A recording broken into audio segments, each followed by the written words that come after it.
साहब से जरा इस सवाल करना है। तुम्हारी औकात है देश के चीफ जस्टिस से सवाल करने की? छठी फेल अनिरुद्ध राम तिवारी और अनिरुद्धाचार्य, क्या है तुम्हारी औकात? सिवाय इसके कि तुम औरतों के बारे में घटिया बातें करने वाले लुच्चे हो, दलितों, पिछड़ों, आदिवासियों के बारे में गंदी बातें करने वाले लफंगे हो, संविधान में विश्वास न रखने वाले गुंडे मवाली हो। इसके अलावा हो क्या तुम, अनिरुद्ध राम तिवारी? तुम काहे कुर्सी तोड़ रहे हो जज की? देश के चीफ जस्टिस को तू तड़ाक करता है ललाट पर पाव भर हल्दी चंदन लपेट कर बैठने वाला ये मवाली, ये लफंगा सीधे सीधे चीफ जस्टिस ऑफ इंडिया को तू तड़ाक करते हुए अधर्मी कहता है और सीधे सीधे जान मारने की धमकी देता है। तुम जैसे अधर्मियों को मारने के लिए भगवान आते हैं। एक बात कहे अनिरुद्ध राम तिवारी, अगर तुम ब्राह्मण नहीं होते ना तो उसी मथुरा में शौचालय की टट्टी साफ करने तक की नौकरी नहीं मिलती योग्यता से। हालांकि काम कोई भी छोटा या बड़ा नहीं होता, लेकिन तुम्हारी योग्यता इतनी भी नहीं। छठी फेल हो तुम अनिरुद्धाचार्य, सफाई कर्मचारी के लिए अप्लाई तक नहीं कर सकते और अपने आप को घोषित कर दिया आचार्य। किसने बनाया आचार्य लंपट लाल? रही बात चीफ जस्टिस बी.आर. गवई की योग्यता की, तो तुम्हारी औकात उनके जूते पोंछने की भी नहीं है, उनके जूठे बर्तन धोने की नहीं है अनिरुद्धाचार्य। तो जिसकी औकात चीफ जस्टिस के जूते पोंछने तक की नहीं है, वो न्याय पर प्रवचन दे रहा है सनातन के नाम पर। इसको घसीटते हुए जेल में डाला जाना चाहिए। इसकी हिम्मत कैसे होती है देश के दलित चीफ जस्टिस को हत्या की धमकी देने की? न्याय की गद्दी पर बैठे हो, जज हो, तो वहां केवल रोटी तोड़ने गए हो। नमस्कार, आदाब, सत श्री अकाल, जय भीम, जोहार। मेरा नाम है नवीन कुमार। कहते हैं कुत्तों की पूंछ कभी सीधी नहीं होती। हालांकि ये कुत्तों का अपमान है, लेकिन छठी फेल अनिरुद्ध राम तिवारी उर्फ अनिरुद्धाचार्य पर यह मुहावरा बिल्कुल सटीक बैठता है। ये गंदा आदमी औरतों के बारे में गंदी बात करने की वजह से लात खाते खाते बचा है। माफिया मांगता फिर रहा था, लेकिन सुअरों की आदत होती है, उनके सामने कितना भी साफ पानी का तालाब हो, उसे लूटना उसी कीचड़ में जाकर होता है। इसकी हिम्मत बढ़ते बढ़ते इतनी बढ़ गई कि सीधे सीधे देश के चीफ जस्टिस को न्याय सिखाने लगा। कह रहा है कि तुम सुप्रीम कोर्ट के चीफ जस्टिस के तौर पर कुर्सी तोड़। ये सब काम भगवान ही करेंगे, तो तुम काहे कुर्सी तोड़ रहे हो? कुर्सी तो तुम तोड़ रहे हो। छठी फेल अनिरुद्धाचार्य, शुद्ध मुफ्तखोर हो तुम। बिना कोई काम किए जनता को उल्लू बनाकर फोकट का तरमाल उड़ाते हो। बिना कोई काम किए हुए भोली भाली जनता से ठगी करके पानी पीते हो और बिना कोई काम किए हुए मौज उड़ाते हो। ऐसे मुफ्तखोर की ये हिम्मत कि देश के दलित चीफ जस्टिस पर कीचड़ उछाले। यदि सब भगवान करें तो फिर छोड़ो तुम अपनी कुर्सी। दुनिया के सारे उल्लू माफ करें, लेकिन सरासर पागल हो गया है अनिरुद्ध राम तिवारी, सरासर पागल। सीधे सीधे देश के चीफ जस्टिस बी.आर. गवई की तौहीन की है, उन्हें अधर्मी कहा है, उन्हें नीचा दिखाया है और न केवल नीचा दिखाया है बल्कि जान से मारने की धमकी दी है कि अगर हमारे हिसाब से फैसला नहीं करोगे तो तुम्हारी छाती फाड़ दी जाएगी। यही शब्द है इस गंदे आदमी। अब तुम्हें अपनी छाती फड़वानी है तो बताओ नरसिंह भगवान से, क्योंकि तुम जैसे अधर्मियों को मारने के लिए भगवान आते हैं।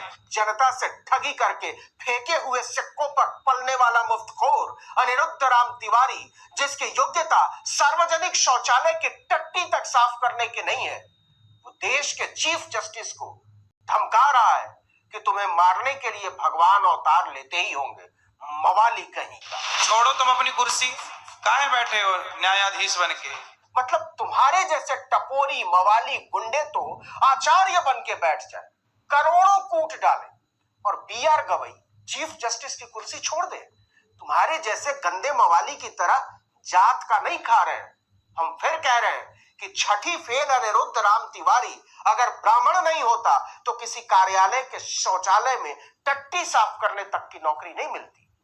चीफ जस्टिस की डिग्री तक पढ़ने की औकात है तुम्हारी अनिरुद्ध राम तिवारी? जज बनने से पहले भी कॉन्स्टिट्यूशनल लॉ के एक्सपर्ट माने जाते थे जस्टिस गवई। तुम्हारी औकात है इसकी स्पेलिंग तक लिखने की? 700 से ज्यादा खंडपीठों का हिस्सा रहे, 300 से ज्यादा फैसले लिखे हैं। पढ़ लोगे फैसले। कोलंबिया और हार्वर्ड यूनिवर्सिटीज में भाषण दिए हैं संविधान पर। दोनों यूनिवर्सिटीज की सही सही स्पेलिंग लिख लोगे अनिरुद्ध राम तिवारी? अच्छा हाँ, तुम तो छठी फेल हो ना, लेकिन संविधान की खूबसूरती देखो कि तुम किसी लुच्चे लफंगे की तरह देश के चीफ जस्टिस की हत्या की धमकी दे रहे हो। ये हक भी तुम्हें उसी संविधान से मिला। किसके भरोसे बैठे हो कि जज न्याय करेगा? कहाँ न्याय कर रहा है जज? तो क्या तुम्हारी तरह के लफंगे और मुफ्तखोर न्याय करेंगे अनिरुद्ध राम तिवारी?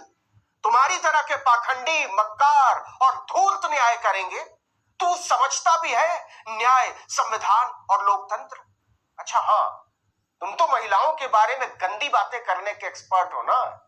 ऐसे ही नहीं पढ़े लिखे तमीजदार लोग तुम्हें लुच्चा कहते हैं, लेकिन जानते हैं जो आदमी सुलभ शौचालय की टट्टी तक साफ करने के लायक नहीं है, उसे देश के चीफ जस्टिस की योग्यता पर सवाल उठाने की हिम्मत कहां से मिलती है? जाति से ये ब्राह्मण है और चीफ जस्टिस बी.आर. गवई दलित।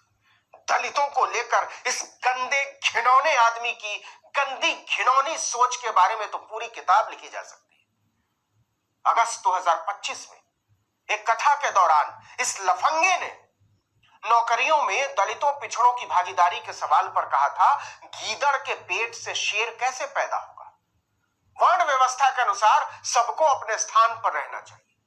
सोचकर देखिए कि जब ये छठी फेल गुंडा एक दलित को देश के चीफ जस्टिस की कुर्सी पर बैठा देखता होगा तो इसके तन बदन में कैसी आग लगेगी। जो न्याय है, उचित है कि मंदिर था, मूर्ति तोड़ी गई मुगलों के द्वारा, तो वहां मूर्ति खंडित पड़ी है, तो खंडित है तो उसे मूर्ति स्थापित किया जाए। इतनी सी बात थी। इतनी सी बात।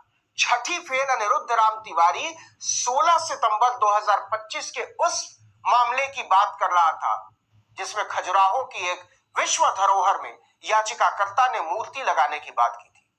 जस्टिस गवई ने कहा था संभव नहीं है क्योंकि यह संयुक्त राष्ट्र की धरोहर है, पूरी दुनिया की धरोहर है और भारतीय पुरातत्व विभाग यानी एएसआई की मंजूरी के बिना वहां एक तिनका भी न जोड़ा जा सकता है न हटाया जा सकता है। याचिकाकर्ता अड़ गया था कि मेरे और विष्णु जी के बीच में मत आइए।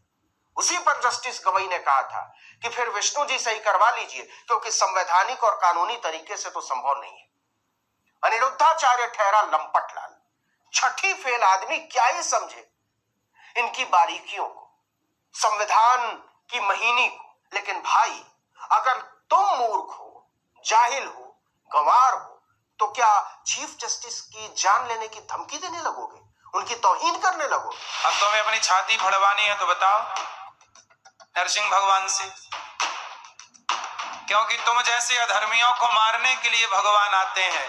घटिया आदमी, तुम इतने गंदे हो कि लाख हल्दी चंदन पोतने के बावजूद तुम्हारे रोम रोम से दुर्गंध आती है।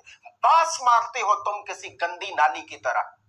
संविधान से नफरत की दुर्गंध आती है, लोकतंत्र से नफरत की दुर्गंध आती है, इंसानियत से नफरत की दुर्गंध आती है, बराबरी, न्याय और बंधुत्व के बाबा साहब के पवित्र विचार से नफरत की दुर्गंध आती है तुम्हारे बदन से।